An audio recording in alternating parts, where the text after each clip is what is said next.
Hey everybody, and welcome back. Well, as you'll have seen from the title, we're going to do the wheels this week. But first of all, of course, we have this one bracket to make here. Actually, I nearly slipped up here. In fact, I had to do a little remedial work.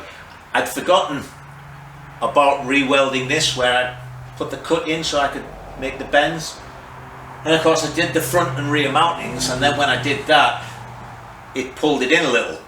You know, it made the joint pull up because I welded it on the inside. So I had to fiddle around on the press to get the holes to line up again.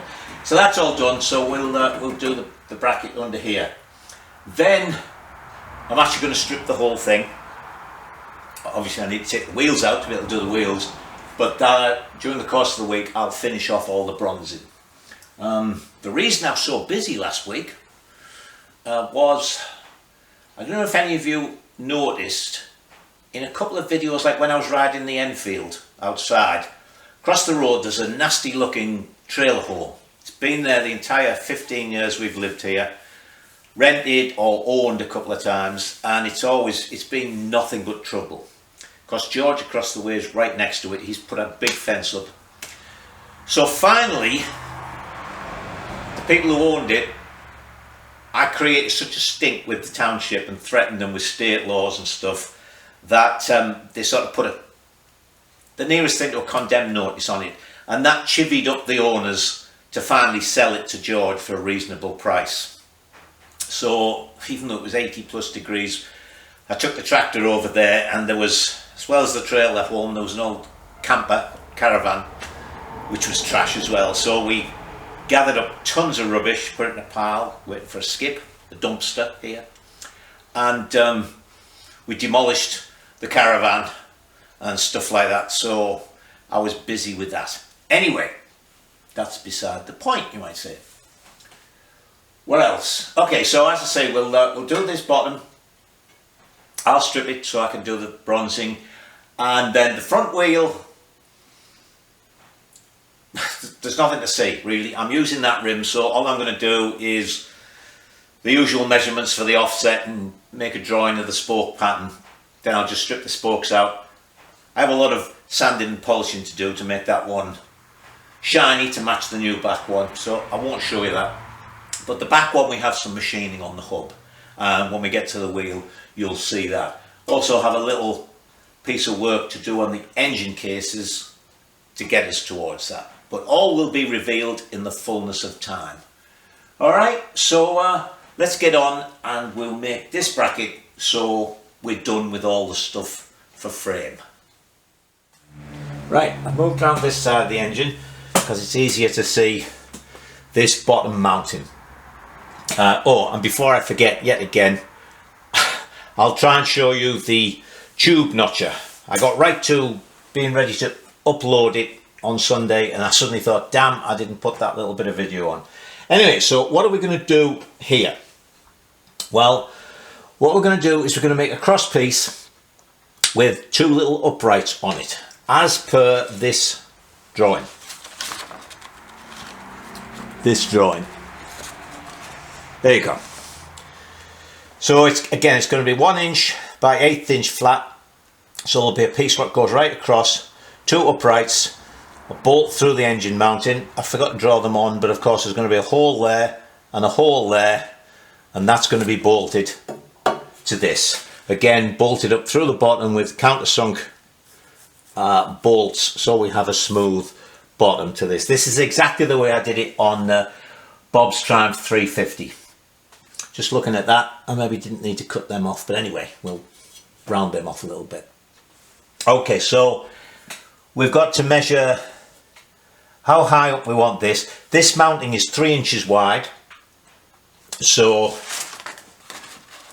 these pieces here will be 3 inches apart, and then I've got to have enough sticking out this way so that when we have a bolt in, I can get a bolt here. And I don't know, I might be able to put captive nuts here. What it depends on is whether the captive nuts are low enough that I can still put the bolt through. Because if I can't, then I've got to bolt this to the engine first, then we put the bash plate up and we can bolt it through.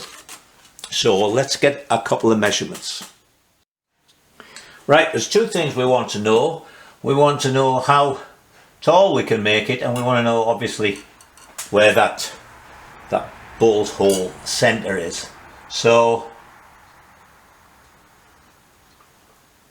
that is the total height. So I can make it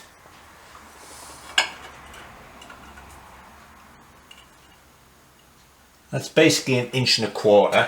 What I'm going to do is make a little cardboard template to get this exactly right. And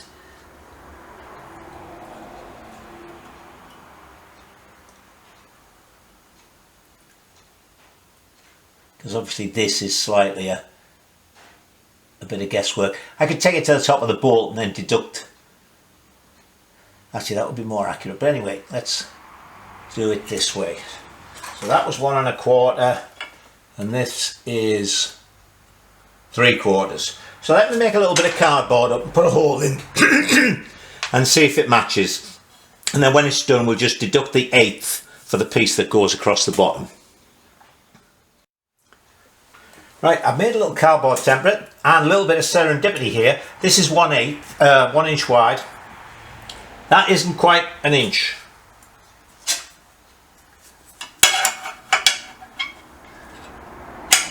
It's like 15/16. But I didn't quite get the punch exactly on the center. So this is slightly offset, and when I turn it round this way, right, you can see how close we are. So the height was right, and we're very slightly off on that, but as I say, I don't think that was the marking, the measuring. You know, once you put your punch, although it has the little hole in the side and everything, you tend to lose sight of exactly where you are, so you're trying to judge it over the hole. So I think that will work fine. So as I say, we'll make it 1/8 shorter from top to bottom to take into account the 1/8 piece that will be going across there. And yeah, they'll be in, so that'll be up 1/8. I don't think there's enough room to put a nut on there and be able to get it. The bolt will go through, but of course there's the bolt head and the nut on the other side.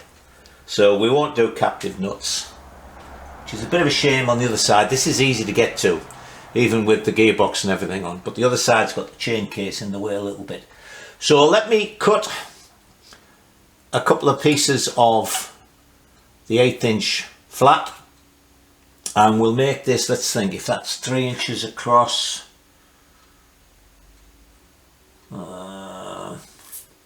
we need enough room. The head of the bolt or the nut on the other side is about 1/4. So if I make it about 1 inch wide, if I make it 5 inches across, that gives us well, it doesn't give us a full 3 inch because it's 3 inch plus 1/4. But it'll give us 7/8 on each side anyway, which I think is ample to have a bolt there and not foul anything. So let me go and cut some pieces of metal. That's the 3 pieces that are going to go to make it up. This one is a slightly different shape to that one because this is the one that goes on the right hand side, and at the front is just where the big sump plug is, and the casting's not as rounded as it is on the other side. So they will get welded on there, well, bronzed on there, and then the cross plate will bolt to the skid plate. So let me go and get these stuck on there, and then we'll see about mounting it and marking some holes across the skid plate.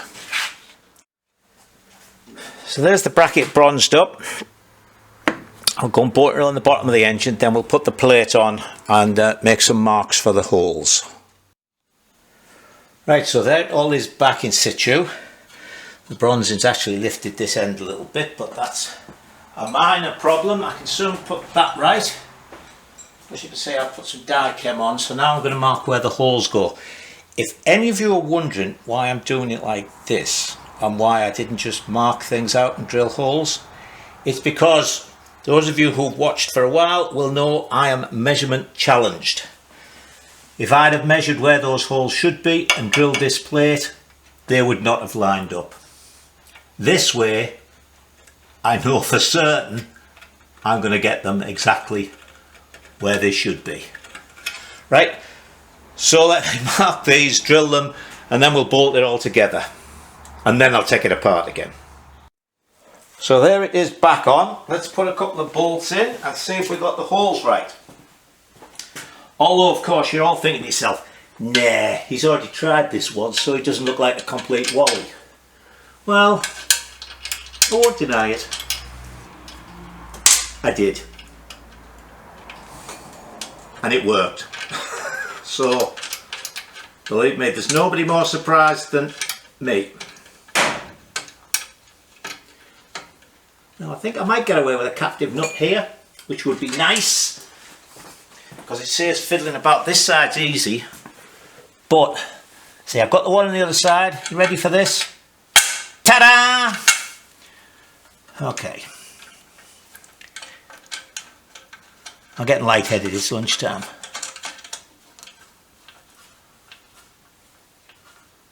Alright. Zoom. So there it is. That's our last fixing. So we got it fixed up good and solid on the front, good and solid on the back, and there's that there just to bind everything together, you could say. Alright, time to have some scran. Before we start on the back wheel, we're going to do one little job on the engine, because I want to make a little bit of a cut and a mod. Here's the Beezer 250 out of my trials bike, which I must get put back together because I've got a trial coming up soon. And you'll notice how this is all nicely cleared out. But with the Triumph, the top of the gearbox and what have you continues over onto the chain case. Now, you know, we're going to be out in mud and all the rest of it, and believe me, even with the chain guard on, I constantly have to keep this, you know, every time I sort of wash after a muddy day, I have to wash down there. Now I can't do that with this. What I also can't do is get a really good straight edge to the center line to get, if you like, a definitive measurement. So what we're going to do is we're going to cut this out, and don't worry, it's not going to weaken anything. Like that.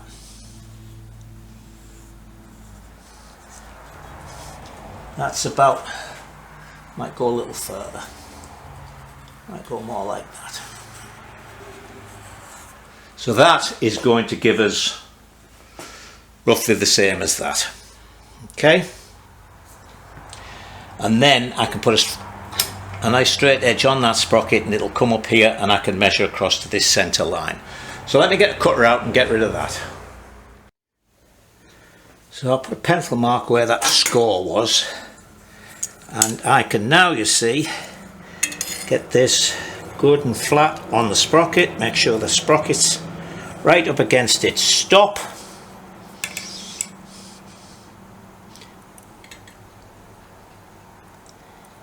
And it is 3 inches, which is what I sort of was able to measure. Let me try putting that there, see if that gets it any squarer.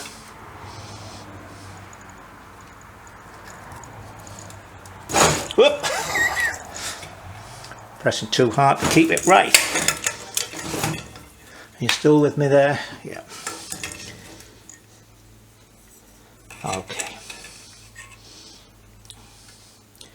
Actually, it's 3 1/16. Alright, I'm pretty sure everything's square there. 3 1/16.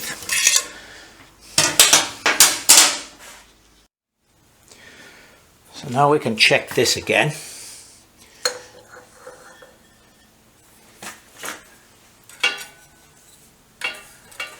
And this is 1 7/8. Right? 1 7/8. We'll try it. So we'll try it over this side.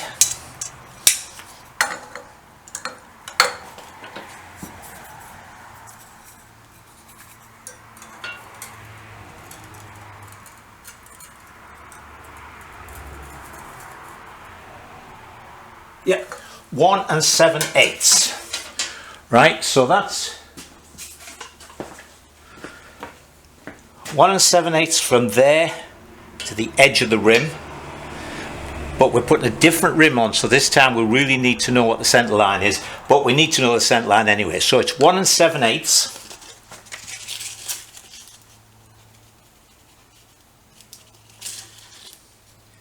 So it's 1 7/8 plus this is 2 3/4 inches wide.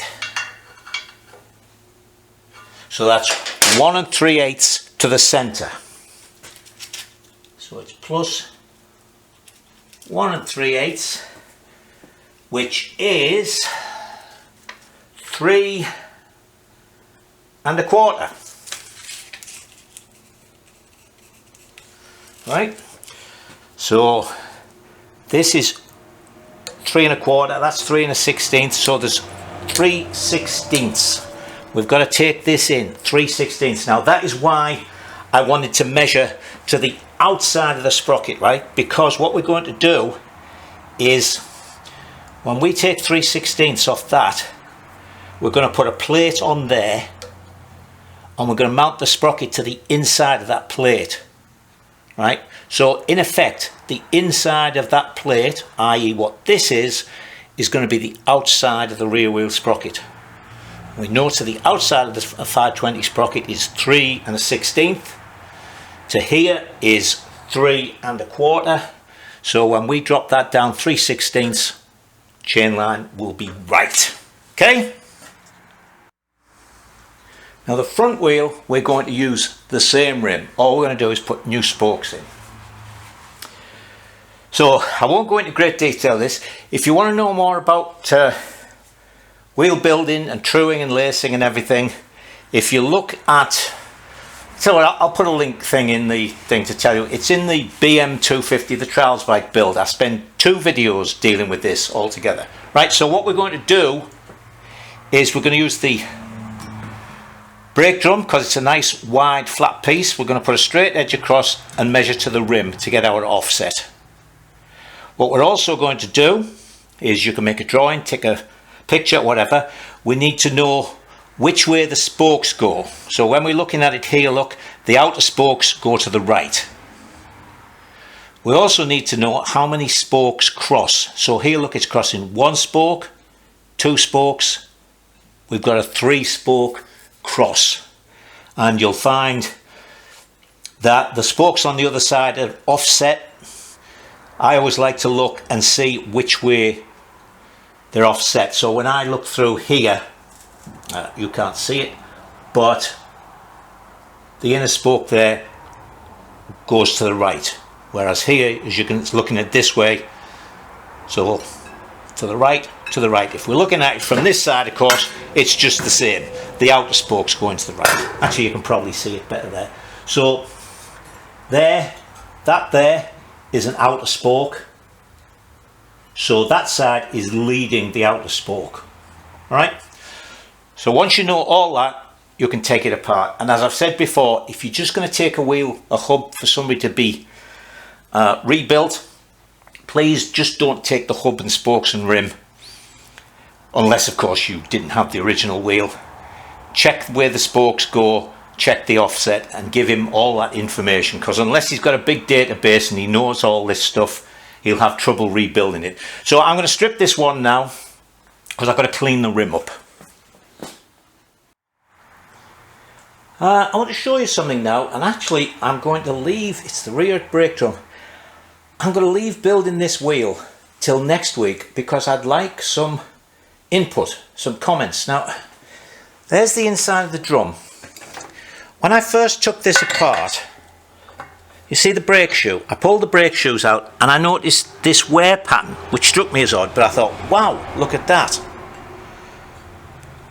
But then when I looked at the drum, I would say that is machined. That's not wear. That's basically a sharp edge both inside and outside. Now, of course, nowadays, as with all these things, with older bikes, they're just I got new brake shoes. They're just generic. They're sort of the right size, and that's it. Like I've mentioned before with spokes, where they all come with 90-degree necks instead of being... They might be the right length, but they're never made exact. So that's the brake shoes I got, which actually aren't much thicker than the ones I took out. But as you can see quite clearly, they're worn on the outside. I don't think the inside is worn hardly at all, but that really is. And anyway, why would brake material wear like that? I am sure it's made like that. So I don't want to go... I could put this in the lathe and turn this to make that perfectly smooth, but I don't know if that's the right thing to do. So as I say, I'm going to leave this back wheel. I'll strip it and everything and clean the hub, but I'm not going to relace it just in case I have to put the hub in the lathe. Sorry about that, I was trying to get every last bit out of the battery. So as I was saying, I don't want to build the wheel up just in case I have to put this hub in the lathe. So if any of you have had a TS250 or a Suzuki, I guess off-road bike, and remember the hub being like this or the brake drum being like this, let me know in the comments. Right, let's get on and do the other bit of machining. Right, I got the sprocket carrier set up. I had to turn the jaws round. The best I can get this to is about 8 thou. I've tried, but don't forget this is actually a loose fit on the thing that it goes on, and it has the rubber snubbers, so this isn't exactly held tight. This has got a certain amount of movement in it anyway, so I'm not worried about that. The other thing is, of course, putting it in like this, I can't get straight up because of these. So what I've done, actually you can see it, is I've put, I can never remember whether it's a right hand or a left hand tool, in this way on, so I can come in and go like that. Alright, so let me get this set up right. So I'm all set up now. I've checked, I've moved this in the 180 odd thou that we're going to go in, and everything still clears. I'll show you.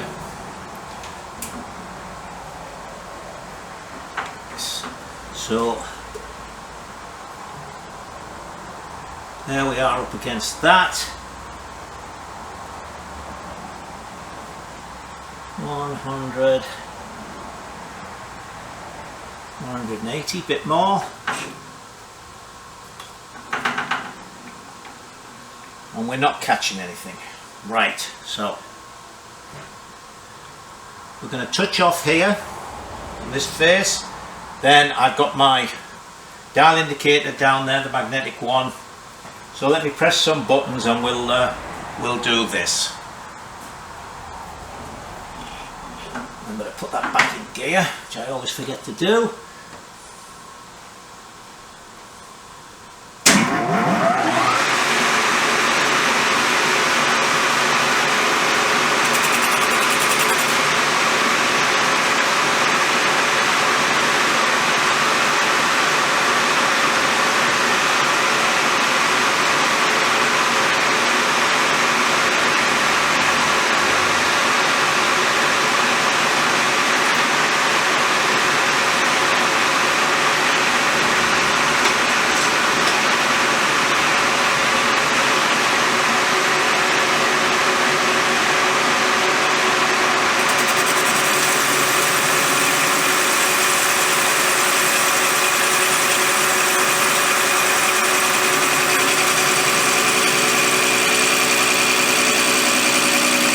The holes so we don't have a continuous cut.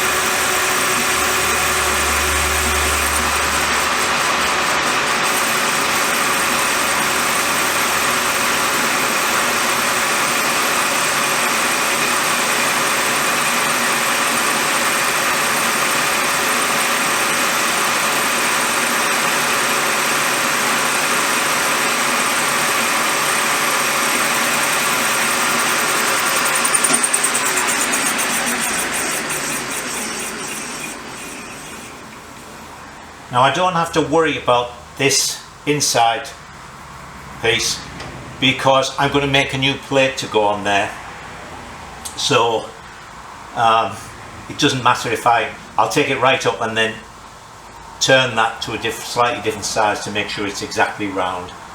Alright, so let me carry on and do this, and then we can see what's what. Oh, pardon me. So there it is, nicely done. I just took a little skim off here as well, because as I say, I'm going to make the plate that goes on there. So that's that done. Let's do something else. Right, well, you've just missed 2 very boring days of work. Basically nothing whatsoever to video. I bead blasted the 2 hubs. Funnily enough, I noticed when it was all cleaned up that this part is actually steel. It must be a shrink fit into the hub, so that's that very nice peen finish you get with the glass bead.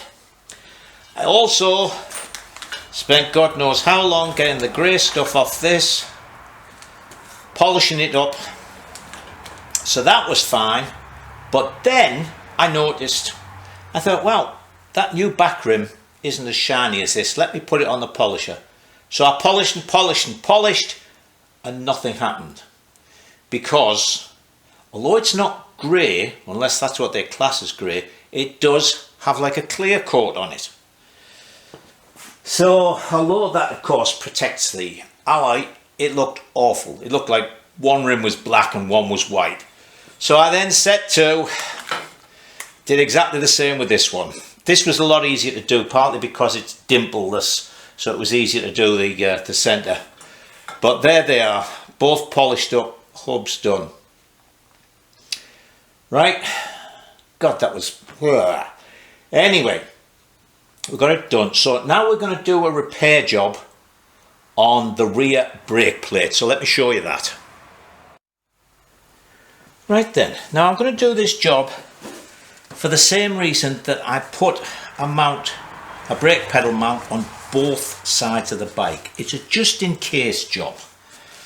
I don't need to do it for the way I plan to build the bike, but for future use it will be useful. Alright, so you will notice here that something has been cut off. Now this back brake should be worked by cable.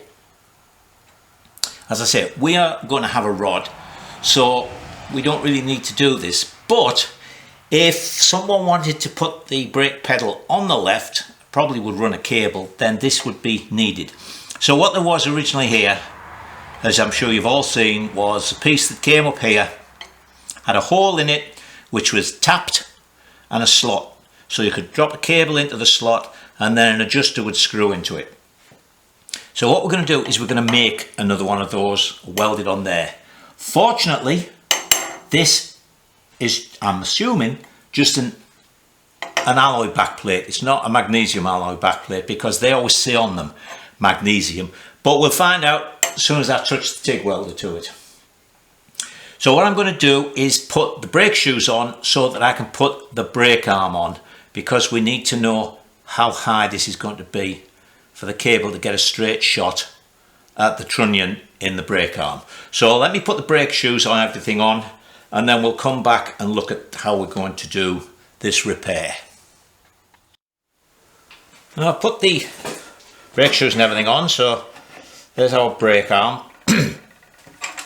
It had a rod on it, so that's why somebody cut this off, and I think this is a little twisted, but it's good enough to give us an idea. And I don't have my ruler in my pocket, so what we're going to do is hold that about there, measure up, see where we want the hole to be. Hold on. Right, so if that cable's going to go through there, taking account of the bends in this rod, the hole is going to be 3/4 of an inch up. So we want a piece about 1 inch tall, and 3/4 up from there we'll put our hole in it. So 1 inch tall. What I might make this out of, because I don't have any, how thick is that? Right, that's 1/2 inch. I don't have any 1/2 inch alloy, but I have various sizes of rounds. What I might be able to do is make it out of a disc and just shape it. If not, what we've got is 1/4 inch alloy. I'll double it up. We'll weld the two pieces together, and once they're all welded in, it'll be just as strong as the original. So let me go and see what I've got in the way of material. So we are going to make it out of a piece of round. This is 1.5 inches. If you can see the little black line at the bottom, that's 1 inch, which is what the size of that is. So we have 1 inch width there. We've got 1.25 inches here, and we only need it to be 1 inch high. So I'm going to put this in the lathe. I cut it a bit longer so I can face it, and then I'll use a cut-off tool to get a nice finish there and make it a 1/2 inch slice. Then we'll draw marks on it, and I think what we'll do is we'll drill a hole first, because while it's round I can hold it in the vise with a V-block rather than try and hold it when it's a strange shape to drill a hole. We'll drill a hole and then we'll cut it to shape, and then we'll weld it on. I've just been looking in the Barnett catalogue. Japanese brake and clutch cable adjusters that would screw in here are 8mm. Now, do I make it screw in? 8mm, that's 5/16. Hold on a second. Right, here's one of the adjusters that I buy from Barnett, and this is 5/16 fine. So I think if anybody, including myself, had to make up a cable for this, well, they would have to make up a cable. You'd be really lucky if you could find a brake cable the right size. And anyway, if you were making it, of course, there's no slot in this. You have to put the cable through. So I think we'll make it to take one of these adjusters. So we'll drill it and tap it 5/16 fine. Okay, so let me put it in the lathe and get my 1/4 inch slice. 1/2 inch slice rather. What is it? 1/2 inch? 1/4 inch? A metre? It's just over, well actually it's 9/16 I guess. Go up the 16th side. Yeah, it's 9/16. Alright, I've cut a piece. Now you notice this is on a slope. I've just been checking the measurements again. So that's going to be cut like that. So that'll go on there. I'm not quite sure how tall I want this, but that's where the hole wants to be. This actually slopes about 1/4 inch. So it's that 3/4 is sort of from the bottom. It's only a half from there. It just looked a bit tall when I was looking at it, so I checked a couple of things. So let me drill this hole, and then we'll cut it to shape. Right, I've got it held with a V-block and it's on a couple of parallels.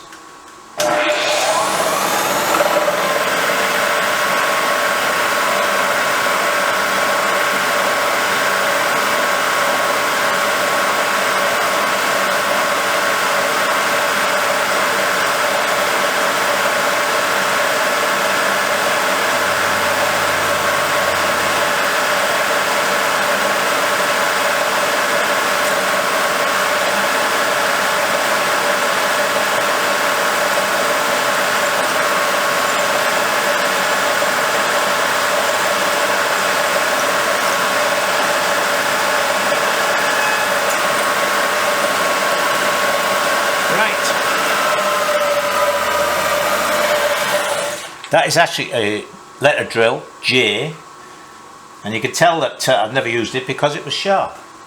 So while it's there, I'm going to cut the thread in it, and then I'll cut the pieces out and bring you back.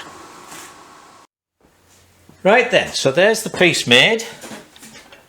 It takes one of these here doodads, long or as short as you want it, of course. Like that. So all I've got to do now is put a good big chamfer on these, chamfer that round there, and then I can weld it on. There it is, clamped up, ready for welding with all the chamfers put in. I can't clamp it too tight because with these being at an angle they tend to slide out, but I think that'll hold. I'm going to heat this up with a propane torch first because there's a lot of alloy and the heat will spread out a bit quickly. So let me see if I can get this started anyway. There it is, welded on good and solid all the way around. I think what I'll do around this side is run a little bit round there just so that I can smooth that out and make it look nicer with the little sanding thing. So that's that job done. Now we've got actually another piece of machining to do which I didn't think about. I'll show you it. Right now, there's the sprocket carrier that we just machined the other day. But I don't know if it shows up. That is tapered, and of course now that is going to be where the sprocket will go because the plate will be on there, so the sprocket will be on here. So all I'm going to do is put it in and make just over a 1/4 inch, because it's a 1/4 inch sprocket, and turn it so that it's concentric and it's not a taper. So it means I've got to change the jaws around again, so let's do that. Right, well, we're all set up the same. Check the face, check the inside of here. See, I don't think I mentioned that last time, so I've made sure everything's right. We're not running off or wobbling. And I've also checked to make sure that I've got enough room inside the jaws. So all I'm going to do is take the taper off.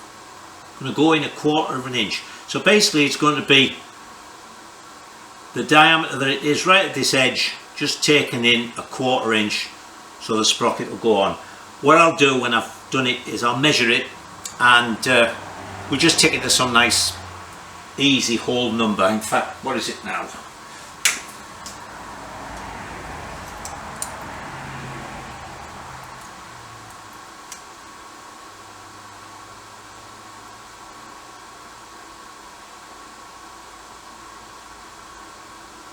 Whoops.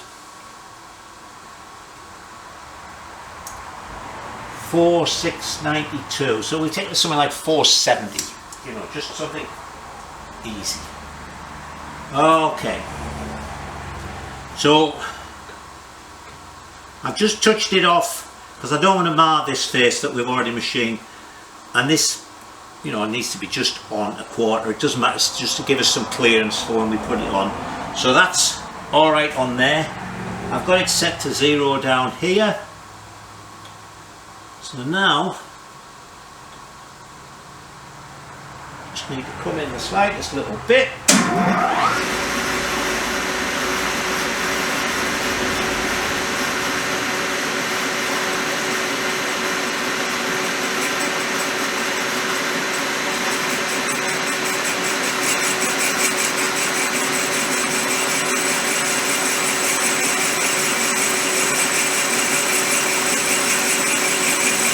£100.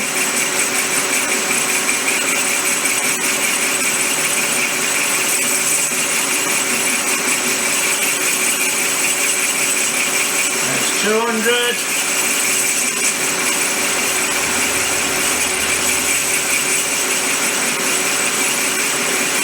And we're going to take it to 260.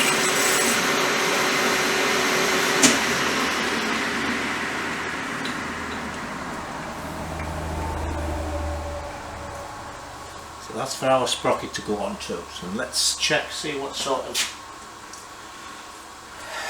measurement it came out at.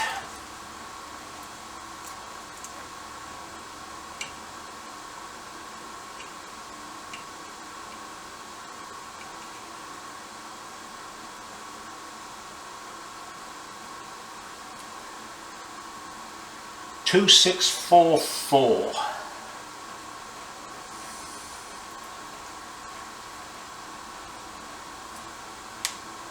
Okay, we'll just take it to 2,640. So I'll take another couple of thou off.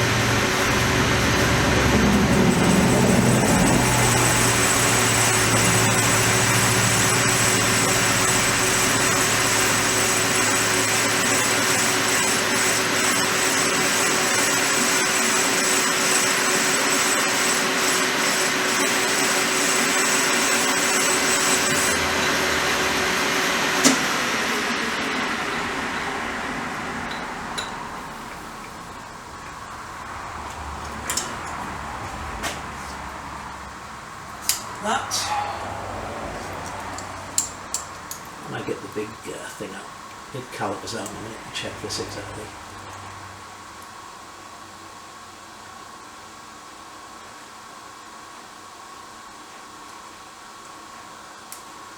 $4,640.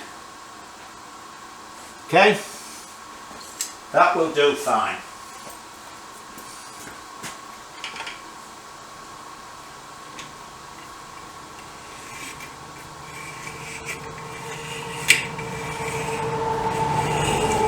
Break the edge by hand, because I know if I start the lathe up I'll catch this with the jaws, break my arm.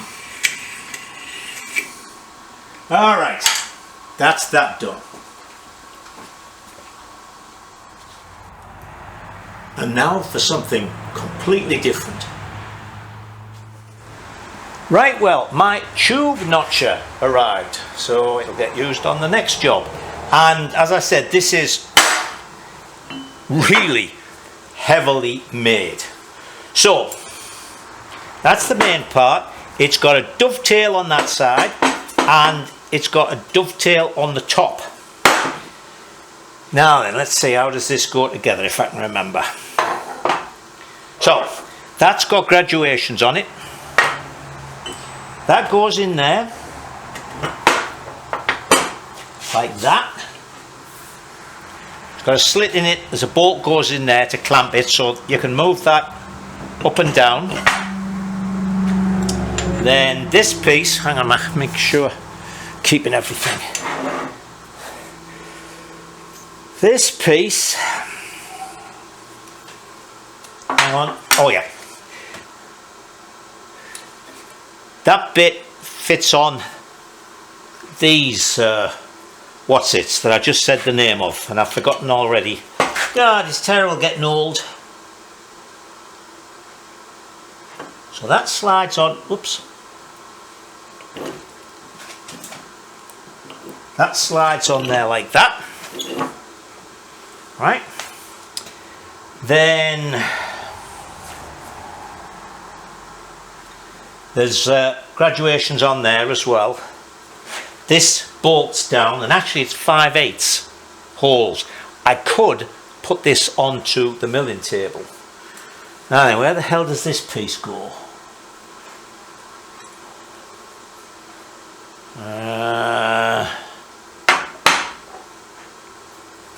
That block's got, oh, okay.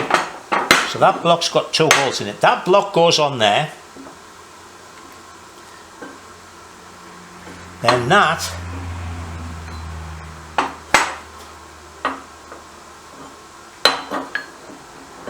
must go on there.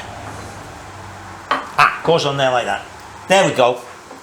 Now this block has got a roller bearing, which I've already got some muck in each end. And this here, see, this is stainless steel, really nicely made.